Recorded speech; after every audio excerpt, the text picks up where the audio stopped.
പുതിയ വീഡിയോയിലേക്ക് എല്ലാവർക്കും സ്വാഗതം. നമ്മൾ ഇതുവരെ മിറർ ഇക്വേഷനും അതിന്റെ പ്രോബ്ലംസും ഒക്കെ ഡിസ്കസ് ചെയ്തിട്ട് ഇരിക്കുവായിരുന്നു അല്ലെ. അപ്പൊ നിങ്ങൾ ഏകദേശം അതിന്റെ ഒരു ഐഡിയ ഒക്കെ കിട്ടി, നല്ല അടിപൊളി മക്കളായിട്ട് ഇരിക്കുവോ? അപ്പൊ നമ്മൾ ഇന്ന് ഇൻട്രൊഡ്യൂസ് ചെയ്യുന്നത് ലെൻസ് ഫോർമുലയാണ്. ഓക്കെ, മിററിൽ നമ്മൾ എന്താ പറഞ്ഞത്, ഒരു ഭാഗത്താണ് അവിടെ എന്ത് നടക്കുന്നത്, റിഫ്ലക്ഷൻ നടക്കുന്നത്. മറ്റേ ഭാഗം എന്തായിരുന്നു, റിഫ്ലക്ഷൻ നടക്കാത്ത ഒരു സർഫസ് ആയിരുന്നു അല്ലെ. ഓക്കെ, ലെൻസില് പക്ഷെ അങ്ങനെയല്ല. ലെൻസിൽ എങ്ങനെയാണ്, അതൊരു ട്രാൻസ്പാരന്റ് മീഡിയം ആണ്. അതായത് അത് ലൈറ്റിനെ അതിലൂടെ കടത്തിവിടും. അപ്പൊ ആ ലൈറ്റിനെ കടത്തിവിടുമ്പോ അവിടെ എന്ത് സംഭവിക്കും, അതിന്റെ ഒറിജിനൽ പാത്തിന് ഒരു ഡീവിയേഷൻ, ഒരു വ്യതിയാനം സംഭവിക്കും. ആ ഫിനോമിനെ നമ്മൾ പറയുന്ന പേരാണ് അപവർത്തനം അഥവാ റിഫ്രാക്ഷൻ. അത് നിങ്ങൾ പഠിച്ചിട്ടുള്ളതാണ് അല്ലെ. അങ്ങനെ ഈ റിഫ്രാക്ഷൻ ഒക്കെ നടന്ന് നമ്മൾക്ക് അവിടെ ഒരു ഇമേജ് അഥവാ പ്രതിബിംബം കിട്ടുന്നു. അങ്ങനെ നമുക്ക് അവിടെ ഒരു ലെൻസ് ഫോർമുല വരുന്നുണ്ട്. രണ്ട് ടൈപ്പ് ലെൻസ് ആണുള്ളത്, കോൺകേവ്, കോൺവെക്സ്. ഓക്കെ, ഈ കാര്യങ്ങളൊക്കെ നിങ്ങൾക്ക് അറിയാവുന്നതാണ്.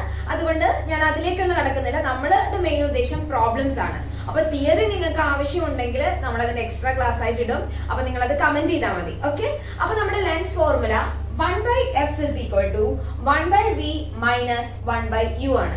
എന്തായിരുന്നാ mirror equation? 1/f is equal to 1/v plus 1/u ആയിരുന്നു. ഇവിടെ എന്താ വ്യത്യാസം, ഒരു മൈനസ് വന്നു അല്ലെ. ഓക്കെ, അപ്പൊ ഇതാണ് ലെൻസ് ഫോർമുല. അത് കഴിഞ്ഞ് നമ്മൾ മാഗ്നിഫിക്കേഷൻ അല്ലെ അഥവാ ആവർത്തനം, അതിന്റെ ഇക്വേഷൻ പഠിച്ചിരുന്നു. m is equal to v by u. m is equal to v by u. എടാ, മിറർ ഇക്വേഷനിൽ എന്തായിരുന്നു, minus v by u. Compare ചെയ്ത് പഠിച്ചേ. Mirror equation 1/f is equal to 1/u plus 1/v ആയിരുന്നു. ഇവിടെ അത് 1/v minus 1/u ആണ്, minus വന്നു. ആൻഡ് ഇവിടെ ആവർത്തനം അഥവാ മാഗ്നിഫിക്കേഷൻ, ലെൻസില് ഇവിടെ മൈനസ് അല്ലേടാ, അപ്പൊ ഇവിടെ മൈനസ് ഇല്ല, പ്ലസ് v by u. പക്ഷെ അവിടെ 1/u plus 1/v ആയിരുന്നു. അതുകൊണ്ട് നമുക്ക് മാഗ്നിഫിക്കേഷൻ അഥവാ ആവർത്തനം m is equal to minus v by u എന്നായിരുന്നു. അപ്പൊ ഈ രണ്ട് ഇക്വേഷൻസും നമുക്ക് അറിയാം. മനസ്സിലായി? u എന്ന് പറഞ്ഞാൽ നെഗറ്റീവ് ആണ് എന്ന് മനസ്സിലായി. ഇനി v അഥവാ ഇമേജ് ഡിസ്റ്റൻസ്, അതായത് നമ്മുടെ പ്രതിബിംബത്തിലേക്കുള്ള ദൂരം. അത് കോൺകേവ് മിററിനാണെങ്കിൽ നമുക്ക് നെഗറ്റീവും പോസിറ്റീവും കിട്ടുന്നുണ്ട്.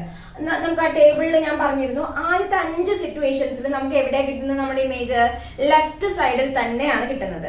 ലാസ്റ്റ് സിറ്റുവേഷൻ എവിടെയാണ് മക്കളെ, എഫിനും പോളിനും ഇടയിൽ നമ്മൾ നമ്മുടെ ഒബ്ജക്റ്റ് വെക്കുമ്പോൾ നമുക്ക് അപ്പുറത്തെ സൈഡിൽ കിട്ടുന്നുണ്ട് അല്ലെ.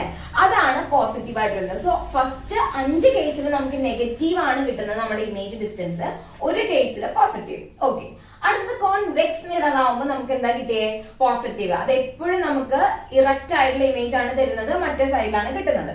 ഇനി നമ്മൾ ലെൻസിലേക്ക് വരുമ്പോൾ കോൺകേവ് ലെൻസ് ആണെങ്കിൽ, ഇങ്ങനത്തെ ലെൻസ് ആണെങ്കിൽ നമുക്ക് ഇമേജ് കിട്ടുന്നത് എപ്പോഴും നെഗറ്റീവ്, ഈ സൈഡിൽ തന്നെ ആയിരിക്കും. ഓക്കെ മക്കളെ, പക്ഷെ നമ്മളൊരു കോൺവെക്സ് ആണ് കിട്ടുന്നതെങ്കിൽ നമുക്ക് അവിടെ പോസിറ്റീവും നെഗറ്റീവും വരാനുള്ള ചാൻസ് ഉണ്ട്.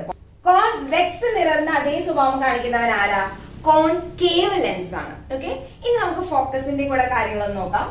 ഫോക്കൽ ലെങ്ത് വരുന്നത് കോൺകേവ് മിററിന് നെഗറ്റീവ് ആൻഡ് കോൺവെക്സിന് പോസിറ്റീവ്, കോൺകേവ് ലെൻസിന് നെഗറ്റീവ് നോക്കടാ, ആൻഡ് കോൺവെക്സിന് പോസിറ്റീവ്. അപ്പൊ ഈ ഒരു സൈൻ കൺവെൻഷനും കൂടെ അറിഞ്ഞാലാണ് നമുക്ക് നമ്മുടെ പ്രോബ്ലം ഈസി ആയിട്ട് ചെയ്യാനായിട്ട് പറ്റുക. ഓക്കെ, സോ നമ്മള് ലെൻസ് ഫോർമുല പറഞ്ഞു. മാഗ്നിഫിക്കേഷൻ അവിടെ v by u മാത്രമല്ല കേട്ടോ, height of the image to the height of the object ആണല്ലോ. That means m is equal to hi by ho equal to ആണ് v by u വരുന്നത് ലെൻസിന്റെ കേസിൽ, നിങ്ങൾക്ക് അറിയാമല്ലോ. അതായത് hi എന്ന് പറഞ്ഞാൽ എന്താ മക്കളെ, ഇമേജിന്റെ പ്രതിബിംബത്തിന്റെ ഹൈറ്റ് ഡിവൈഡഡ് ബൈ ho.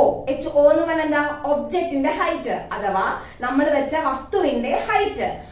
അതിന്റെ റേഷ്യോ എന്ന് പറഞ്ഞാൽ എന്താണ്, നമുക്ക് കിട്ടുന്ന ഇമേജ് അഥവാ പ്രതിബിംബത്തിലേക്കുള്ള ദൂരം ഡിവൈഡഡ് ബൈ ഒബ്ജക്റ്റിലേക്കുള്ള വസ്തുവിലേക്കുള്ള ദൂരം. അപ്പൊ ഇത്രയും കാര്യങ്ങൾ അറിഞ്ഞു കഴിഞ്ഞാൽ നമുക്ക് എന്ത് ചെയ്യാനായിട്ട് പറ്റും, പ്രോബ്ലം ചെയ്യാനായിട്ട് പറ്റും. അപ്പൊ അടുത്ത ക്ലാസ്സിൽ നമ്മൾ എന്താ ചെയ്യുന്നത്, ലെൻസ് ഫോർമുല വെച്ചിട്ടാണ് നമ്മൾ ക്വസ്റ്റ്യൻ ചെയ്യാൻ പോകുന്നത്. അപ്പൊ റെഡിയല്ലേ എല്ലാവരും? ഓക്കെ, അപ്പൊ ഇന്നത്തെ വീഡിയോ ഇത്രയേ ഉള്ളൂ. അപ്പൊ അടുത്ത വീഡിയോയ്ക്ക് വേണ്ടി എല്ലാവരും വെയിറ്റ് ചെയ്യാം. Okay, by.